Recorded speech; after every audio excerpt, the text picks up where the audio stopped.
Magandang gabi mga ka-amazing.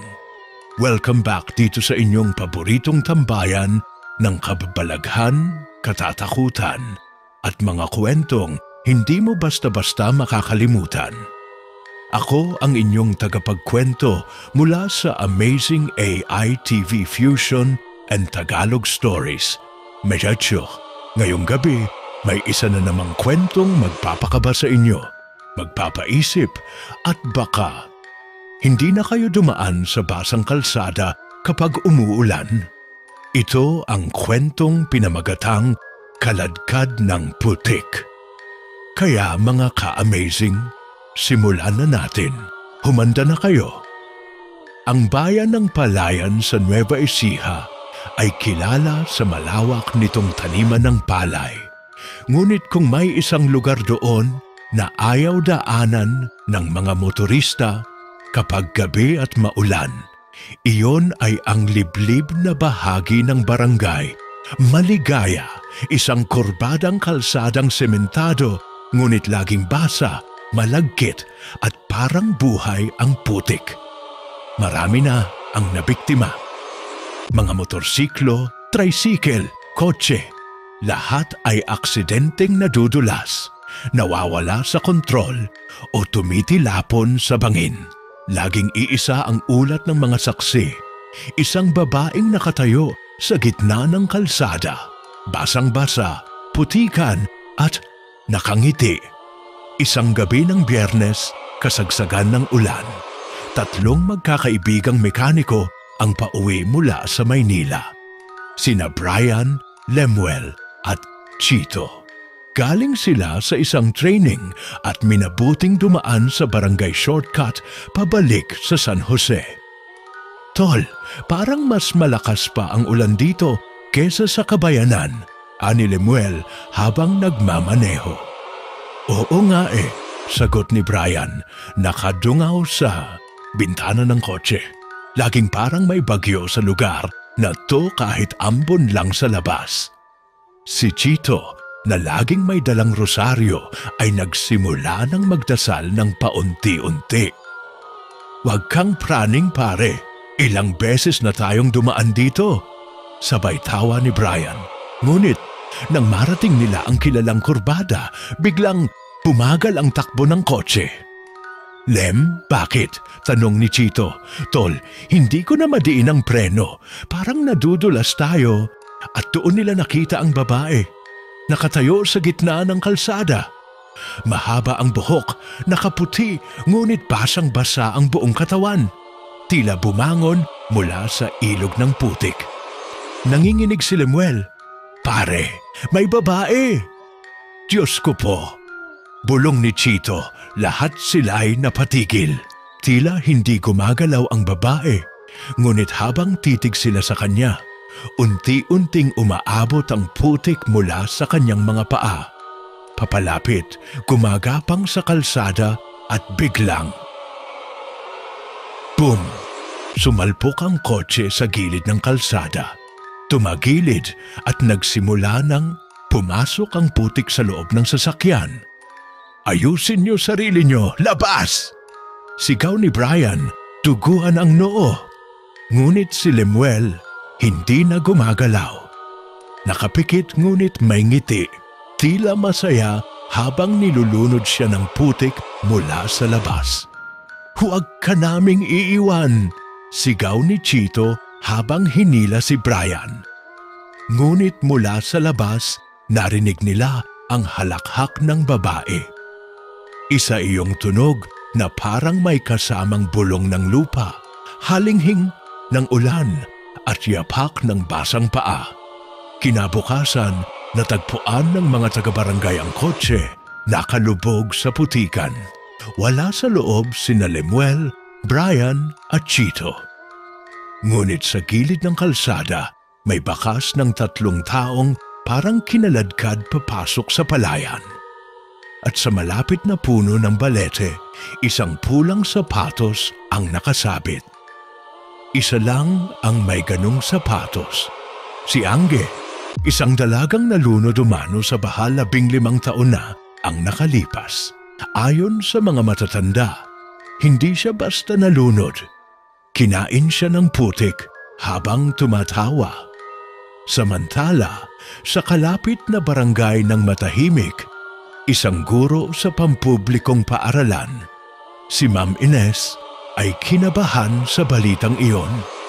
Kilala niya si Angge.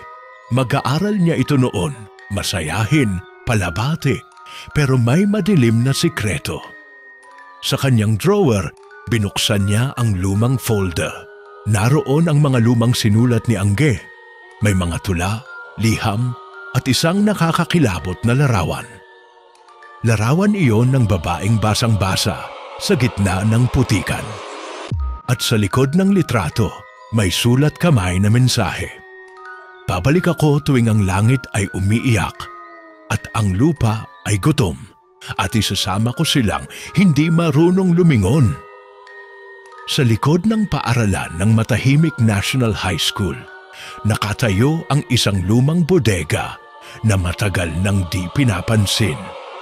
Ayon sa mga lumang guro, doon daw minsang nagtago si Angge matapos masangkot sa isang insidente ng pananakit ng kapwa estudyante. Ngunit walang matibay na ebidensya noon. Ang alam lang nila, mula nang maipagtabuyan si Angge, nagbago ang dalaga, tumahimik, nagkulong sa sarili, at nagsimulang magsulat ng mga kakatwang tula. Ilang araw matapos ang insidente sa kalsada, napansin ni Ma'am Ines na may kakaiba sa paligid. Ang mga estudyanteng dati masayahin, biglang naging tahimik. May ilan na nagsasabing naririnig nila ang tunog ng basang hakbang sa hallway kahit walang ulan. May isa pang guro, si Sir Joel, ang nakakita umano ng isang estudyanteng basang-basang pumasok sa CR. Ngunit nang sundan, wala na ito. At sa sahig, may iniwang latak ng putik. Ma'am Ines, hindi ko na po kaya. Parang may sumusunod po sa akin.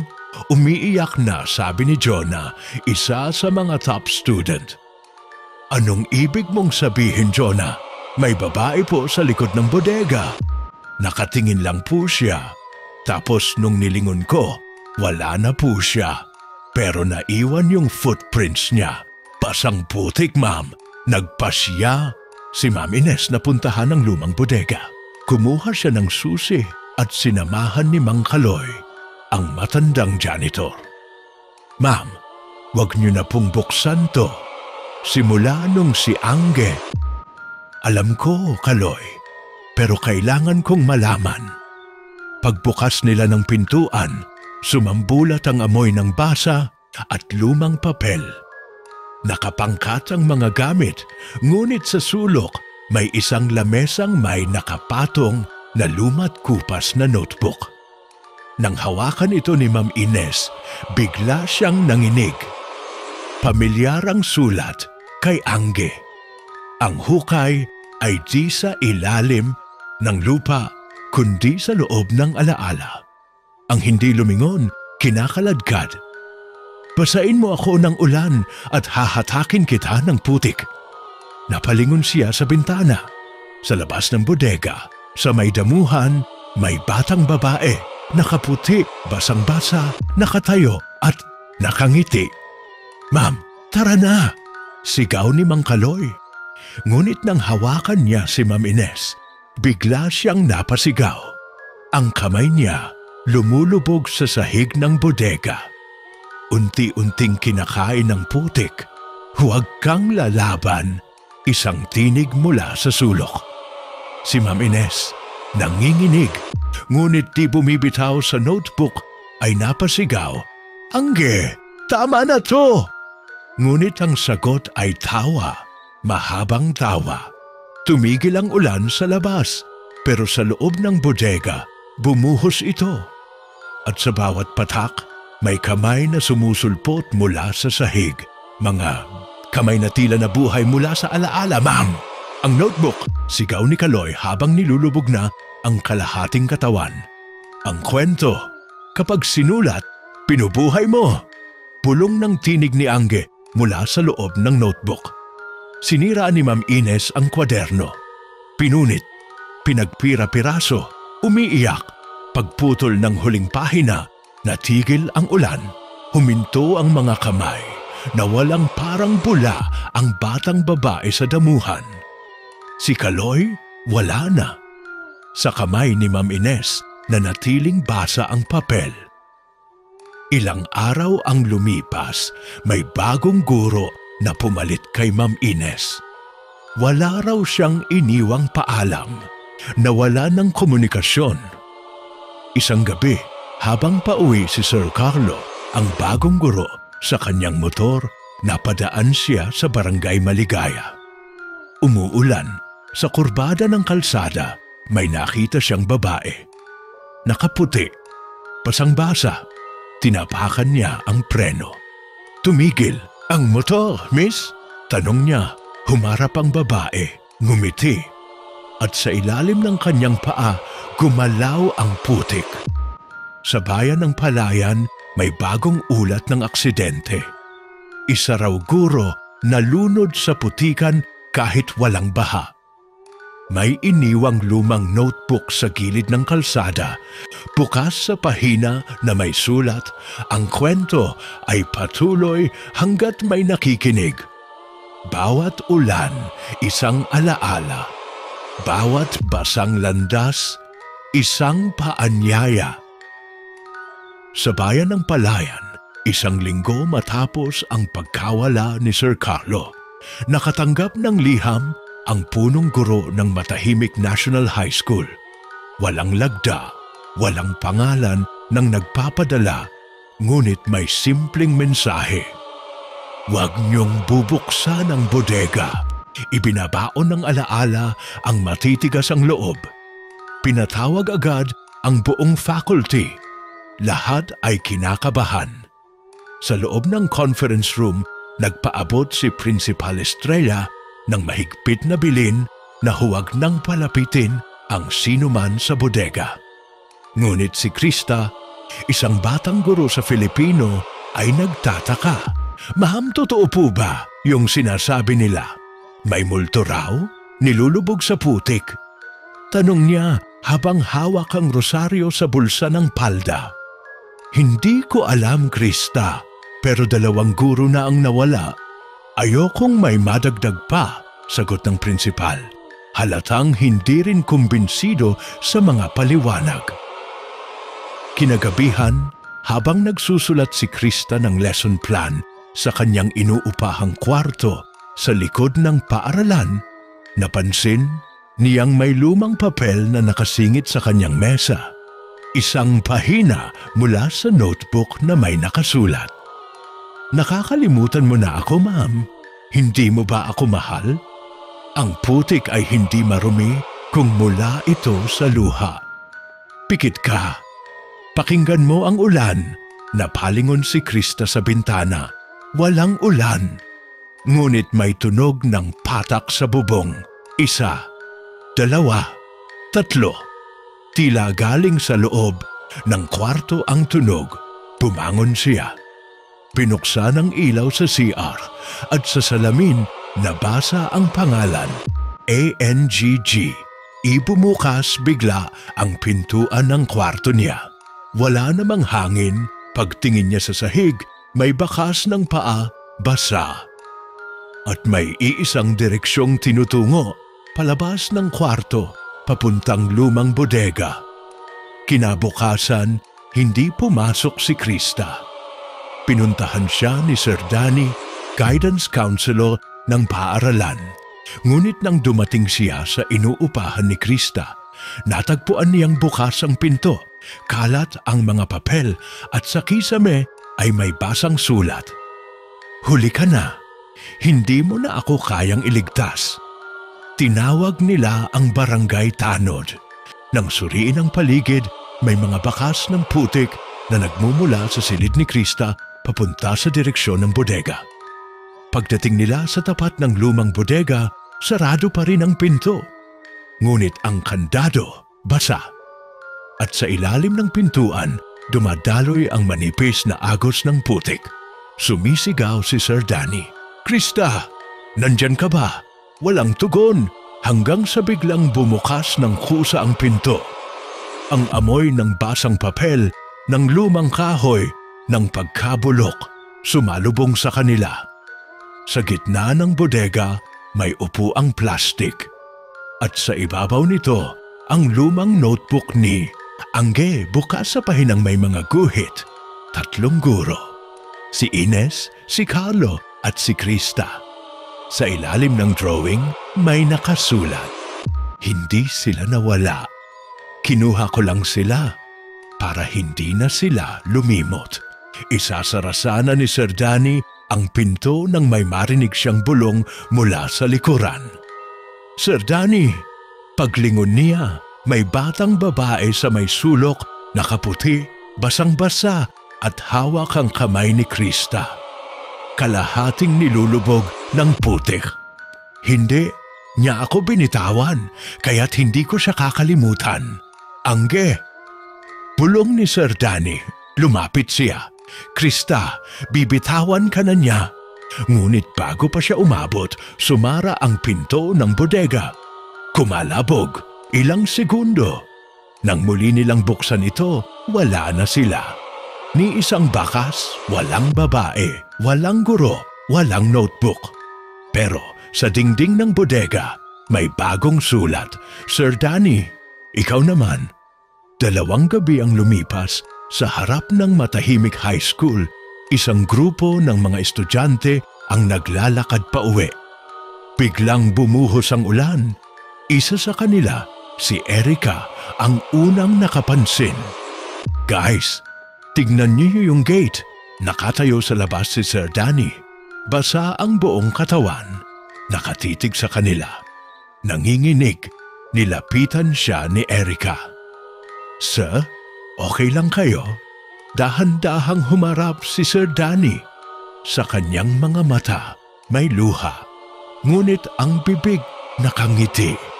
Tapos, ako, kayo naman, paglingon ng grupo, napansin nilang basang putik ang kanilang mga sapatos. Wala namang putik sa daan. Nang sumilip sila sa likod ng gate, may nakatayo sa kalsada. Babae, nakaputi. Hawak ang notebook. At sa pahinang bukas, may larawan ng grupo nila. Isang sulat ang biglang lumitaw. Bawat estudyanteng hindi lumilingon, bibigyan ko ng kwento. Umuulan ng malakas ng gabing iyon.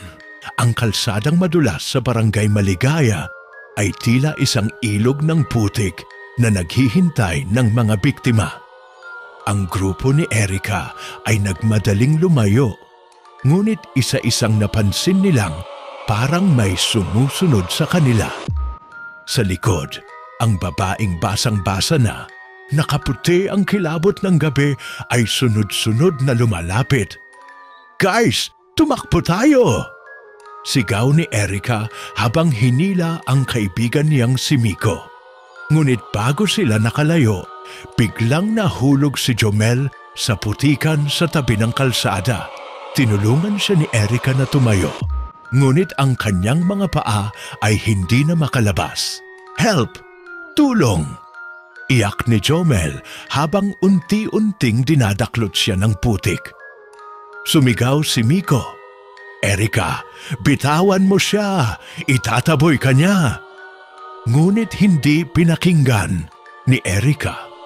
Hinawakan niya ng mahigpit ang kamay ni Jomel. Lumapit ang babae sa kanila. Nakangiti. Ang mga mata ay malalim na parang walang hanggan.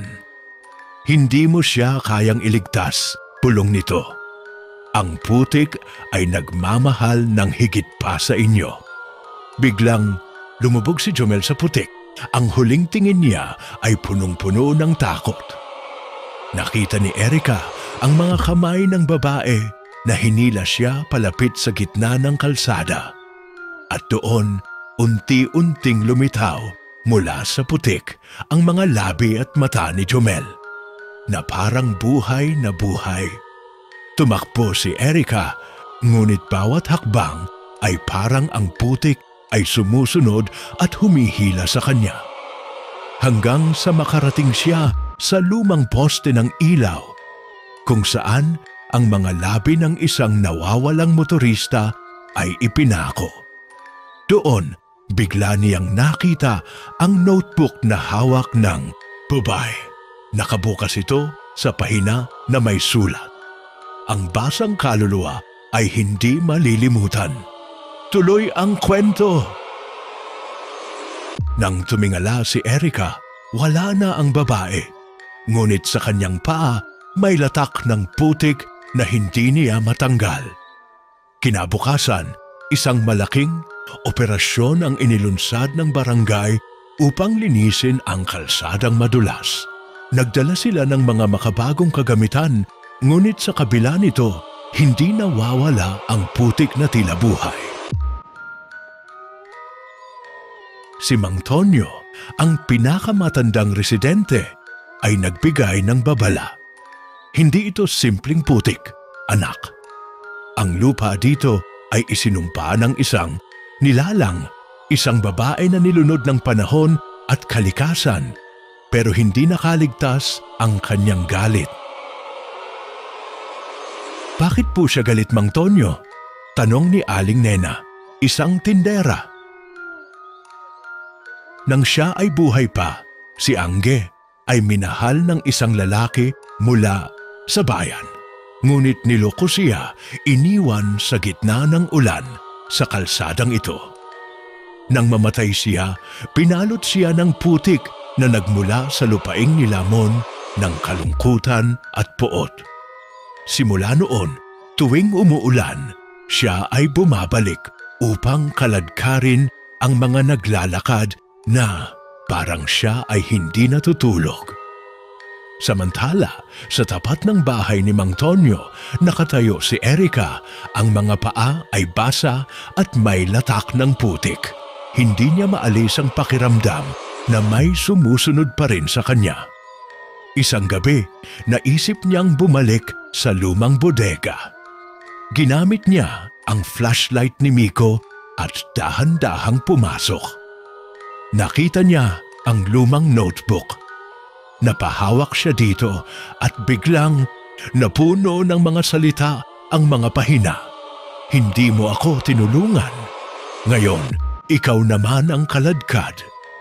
Naramdaman niyang parang may malamig na kamay ang humawak sa kanyang balikat.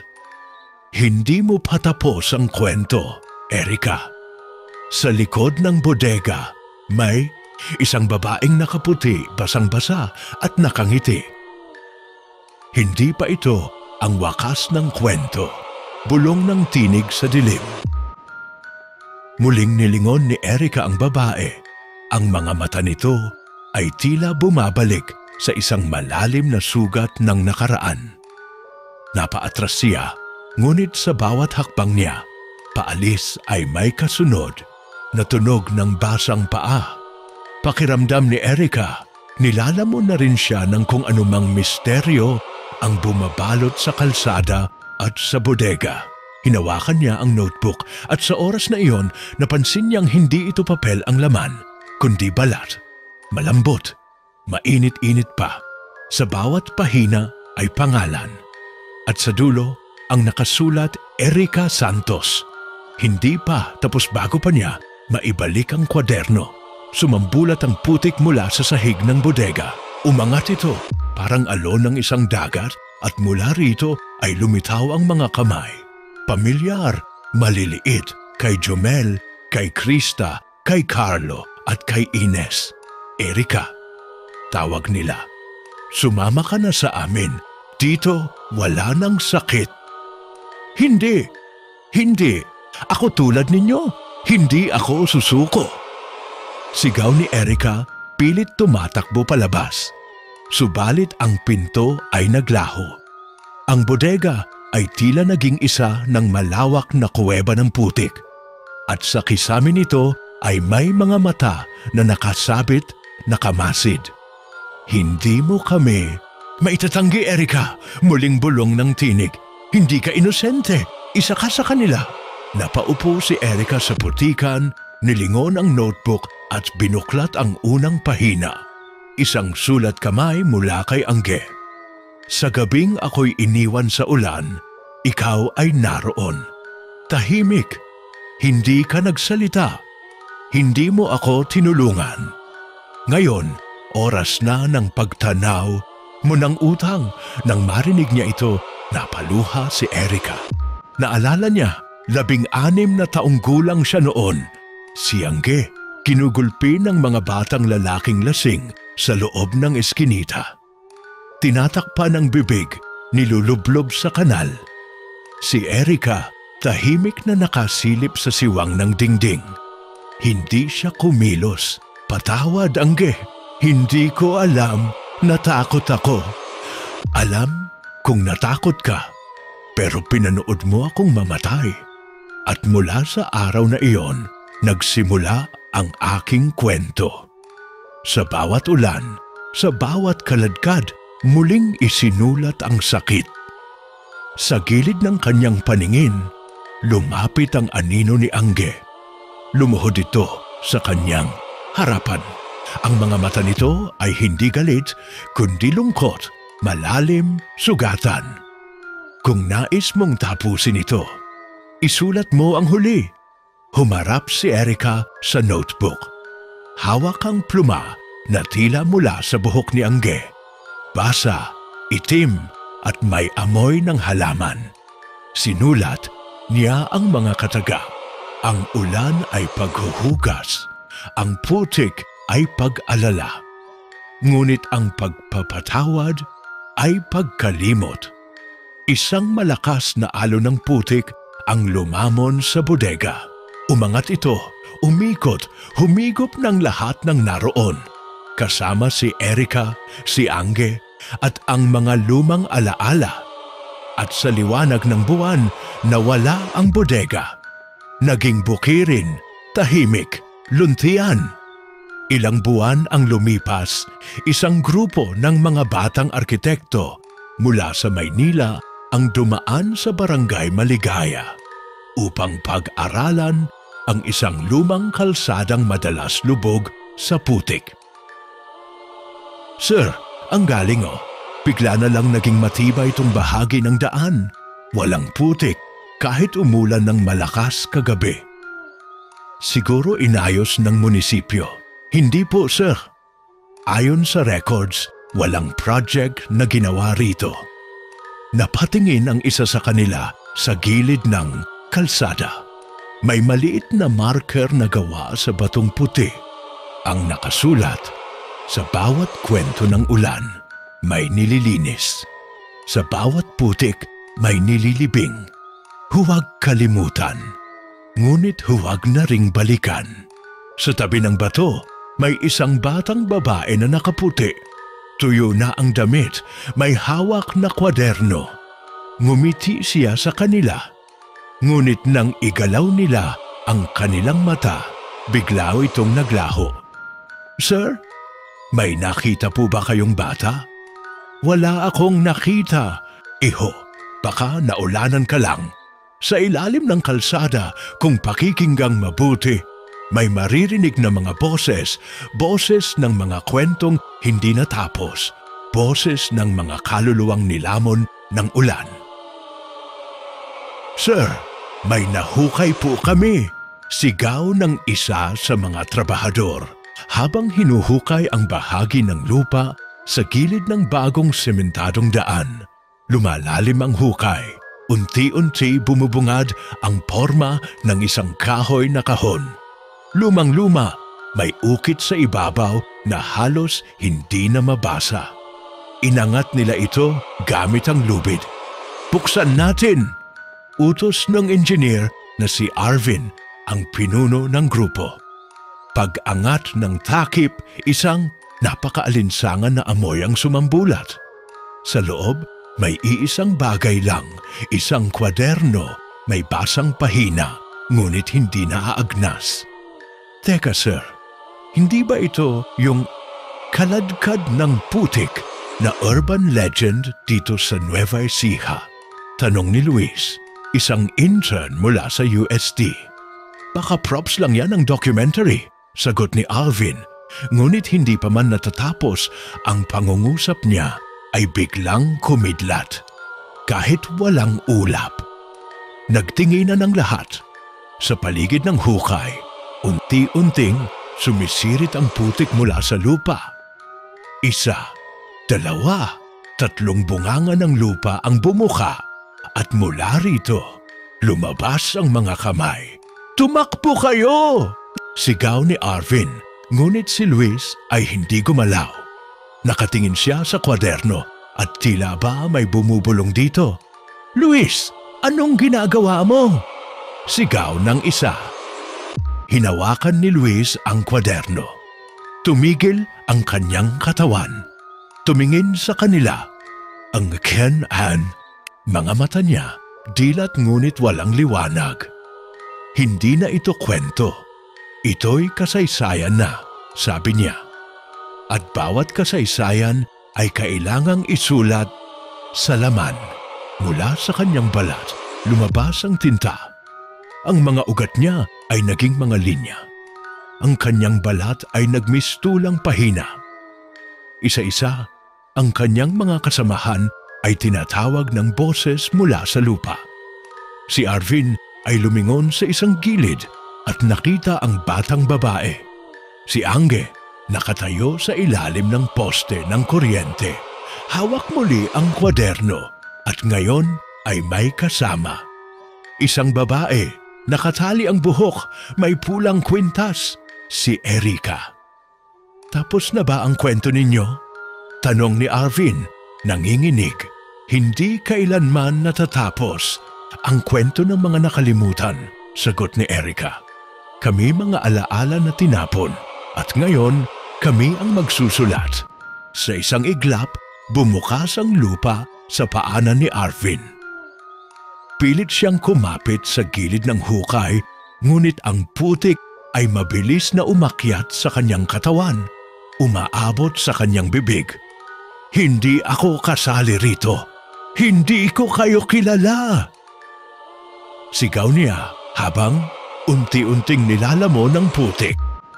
"Narinig mo kami at pinili mong hindi makinig. Isa ka na sa amin." Sumabog ang putik. Lahat ng trabahador ay nagtakbuhan. Ngunit kahit saan sila tumungo, ang bawat hakbang ay humihigop pabalik. Sa malayo, may isang lumang radyo na nagsimulang tumunog kahit walang baterya. Kaladkad ng putik. Episode 100. Sa bawat hindi sumulat, siya ang isusulat. Sa Nueva Ecija, naging tahimik ang buong kalsada sa Barangay Maligaya. Kinabukasan, isang grupo ng batang estudyante mula sa isang field trip ang nag-selfie sa tabi ng daan. "Guys, ang ganda ng Fago!" sabi ni Nina habang kinukuhanan ng litrato ang kanilang grupo.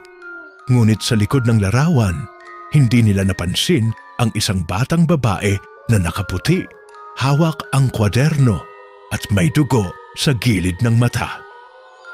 Bago nila may upload ang litrato, biglang namatay ang lahat ng cellphone. Isa sa kanila, si Jerome, ay napatingin sa gulong ng kanilang van.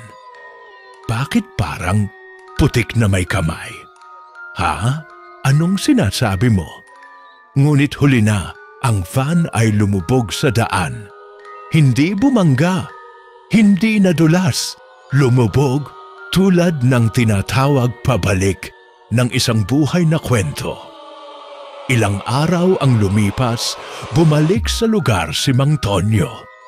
Naglakad siya hanggang sa gitna ng sementadong daan. May dala siyang lumang bote ng asin, isang kwintas na may anting-anting, at isang kandilang itim. Tama na, Angge. Palayain mo na ang lugar na to. Bulong niya habang sinisindihan ng kandila. Ngunit bago siya makatapos, umihip ang napakalamig na hangin. Ang apoy ay agad nawala. Mula sa putikan sa tabi ng kanal, may bumangong anino. Nakita niya ito, ang batang si Angge. Ngunit ngayon ay may mga nilalang sa likod nito. Lalaki, babae, bata, matanda, lahat may bahid ng putik lahat ay nakangiti. Hindi mo kayang itigil ang kwento kasi isa ka rin sa mga sumulat ng una. Nanigas si Mang Tonyo. Hindi ako. Naalala mo ba ang gabi ng bagyo? Ang tinapon sa kanal? Ako yon, Lolo. Tumulo ang luha ni Mang Tonyo. Anak, patawad. Wala na kong galit, Lolo. Pero kailangan kong tapusin ang lahat ng nagsimula.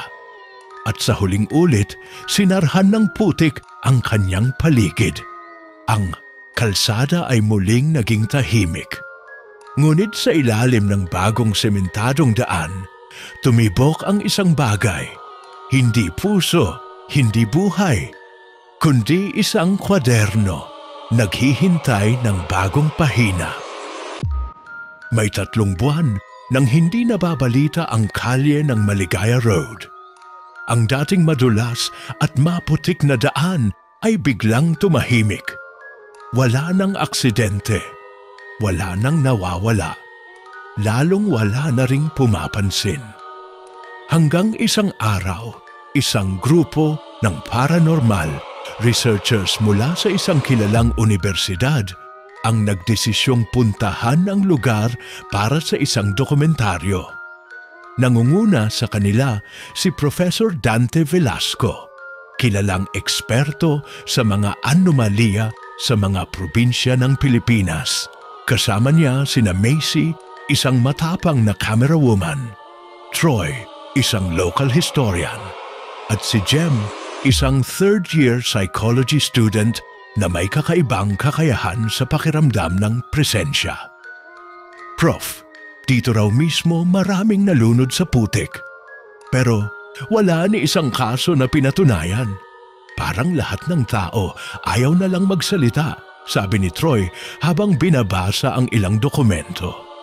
Yun na nga ang gusto nating alamin. Bakit parang collective silence? Bakit lahat ay natutong manahimik sa halip na magsalita? Sagot ni Professor Velasco habang tinitingnan ang mapa. Habang naglalakad sila sa gitna ng sementadong kalsada, huminto si Jem. Nakatitig siya sa lupa. May gumagalaw sa ilalim. Ha? Anong gumagalaw? Tanong ni Macy habang naka-zoom ang camera sa kinatatayuan ni Jem. Hindi lang basta gumagalaw, may bumubulong, mga tinig, malungkot, nanunumbat. Pinilit nilang magpatuloy hanggang sa narating nila ang luma at sirasirang waiting shed sa gilid ng kalsada. Sa likod nito, may lumang poste na inukita ng mga pangalan, pawang pamilyar, Carlo, Krista, Ines, Jomel, Erica, at sa pinakababa, Angge. Tingnan niyo to, parang epitaph. Sigaw ni Troy. Paglapit ni Professor Velasco, hinawakan niya ang ukit. Sa kanyang haplos, biglang tumagas ang malamig na putik mula sa poste. Mabilis itong kumalat sa paligid, pumalot sa paa nila. Tumakbo si Macy, ngunit bago pa siya makaalis, humugot mula sa lupa ang kamay ng isang bata, hinila ang kanyang paa at dahan-dahang nilubog sa basang semento. Maasi! Sigaw ni Jem habang pilit siyang kumawala. Si Professor Velasco ay biglang napaluhod. Isang matinis na tinig ang bumulong sa kanyang tenga. Sumulat ka, Dante. Sa lupa, isang kwaderno na putik ang anyo ay lumitaw sa harap niya. May hawak na panulat mula sa buhok, kulay itim at may matulis na dulo. Isulat mo ang katotohanan o ikaw ang isusulat. Sumilip si Angge mula sa anino ng poste. Sa tabi niya si Erica at sa likod nila napakaraming mukha. Isang hukbo ng kaluluwa, nakaputi, basang-basa at lahat ay nakangiti. Hindi ito tungkol sa galit, sabi ni Erica. Ito ay tungkol sa pagtutuwid. Hinawakan ni Dante ang panulat. Lumingon siya kay Troy at Jem. Kung hindi ko ito isusulat, hindi tayo makakaalis dito. Prof, ano bang kailangan mong isulat? Tanong ni Jem, nanginginig. Si Dante ay huminga ng malalim at sinimulang magsulat.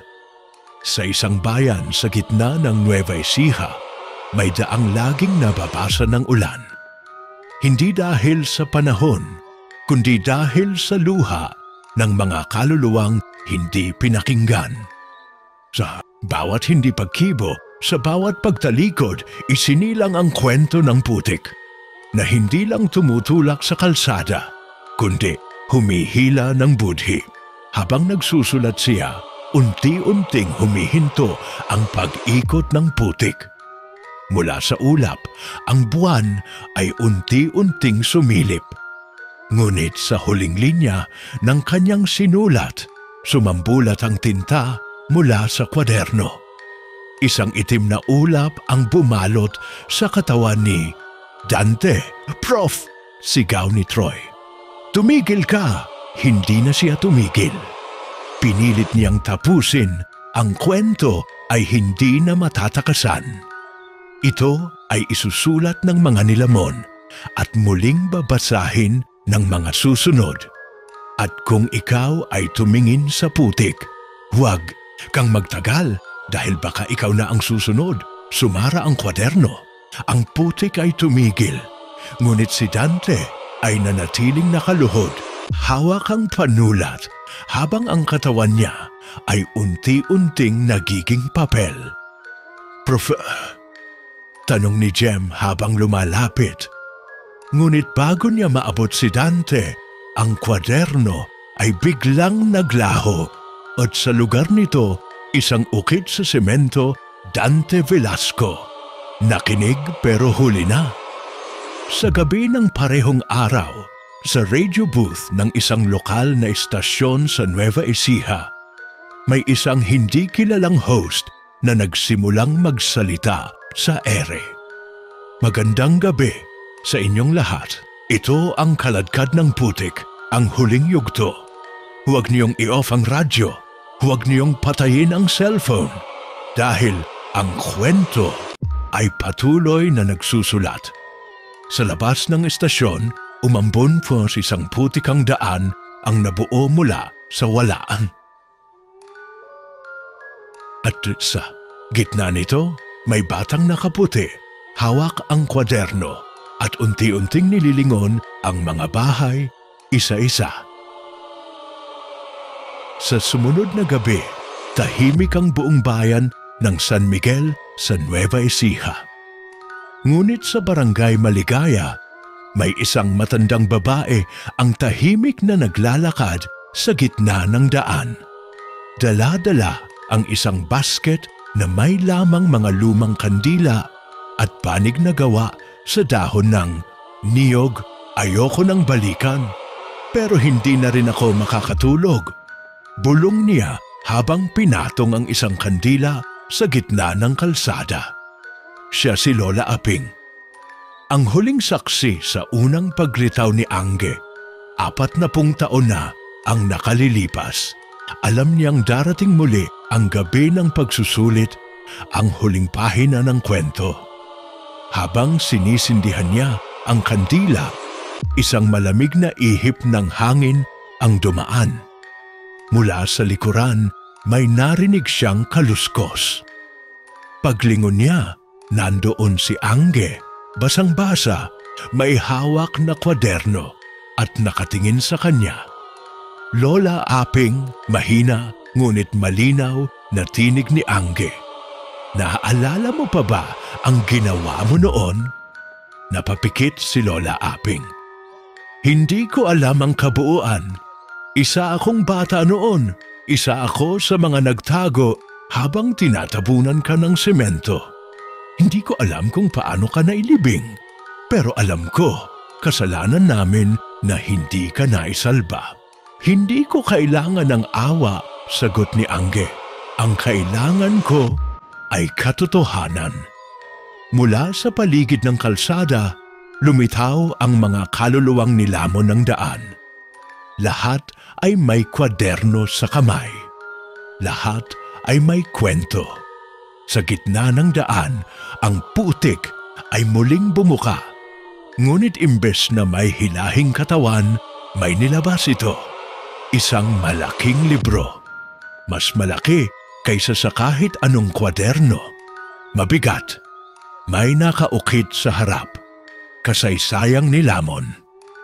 Lola Aping, bulong ni Erica na lumitaw sa tabi ni Angge. Ang huling pahina ay hindi isusulat ng biktima, kundi ng isa sa mga unang nakalimot. Umakyat ang tinta mula sa lupa. Lumapit sa kamay ni Lola Aping ang panulat. Tumulo ang luha niya. Tinanggap niya ito.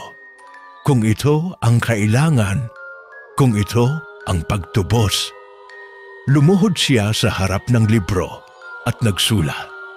Sa bayan ng Maligaya, isang batang si Angge ang kinitil hindi ng panahon, kundi ng katahimikan. Sa bawat bulong na hindi pinakinggan, sa bawat sigaw na binaliwala, isinilang ang sumpa ng putik. Ako, si Aping. Ako ang isa sa mga unang tumalikod. At ngayong gabi, ako ang magtatapos ng pahina. Pagkatapos ng huling letra, kumulog. Ngunit sa halip na ulan, ang langit ay lumiwanag. Ang kwaderno ni Angge ay nagsara at unti-unting nawala sa kanyang kamay. Ang mga kaluluwa sa paligid ay naglakad. Hindi na papalapit, kundi papalayo. Isa-isa silang lumiwanag at naglaho. Tumingin si Angge kay Lola Aping. Salamat, at saka siya humakbang palayo. Unti-unting naglalakad sa liwanag ng buwan. Si Erica ay sumunod at sa huling sandali, kumaway siya sa ere. Tila nagpapasalamat. Kinabukasan, ang kalsada ng Maligaya ay tuyo. Wala ng putik, wala ng kaluskos. Wala na ring pangalan sa poste. Si Lola Aping ay natagpuang nakaupo sa tabi ng daan, tulog at may ngiting payapa sa labi. Sa radyo, isang huling mensahe ang narinig. Ang kwento ng kaladkad ng putik ay naisulat na. At sa wakas, ang daan ay malaya na. Diyan na nagtatapos ang ating kwento, mga ka-amazing. Maraming salamat sa pagsama at pakikinig sa nakakatindig balahibong istorya ng kaladkad ng putik. Sana'y na-enjoy ninyo ang ating mahabang paglalakbay sa dilim at sa mga lihim ng ating mga kwento. Huwag niyong kalimutan i-like, i-share, mag-comment at mag-subscribe dito sa YouTube channel ng Amazing AI TV Fusion and Tagalog Stories para sa mas marami pang nakakatakot, nakakakilabot at kapanapanabik na kwento mula sa ating sariling mga alamat at kababalaghan. Ako po ang inyong tagapagkwento at hanggang sa susunod nating kakatakutan, mga ka-amazing. Paalam at magandang gabi sa inyo.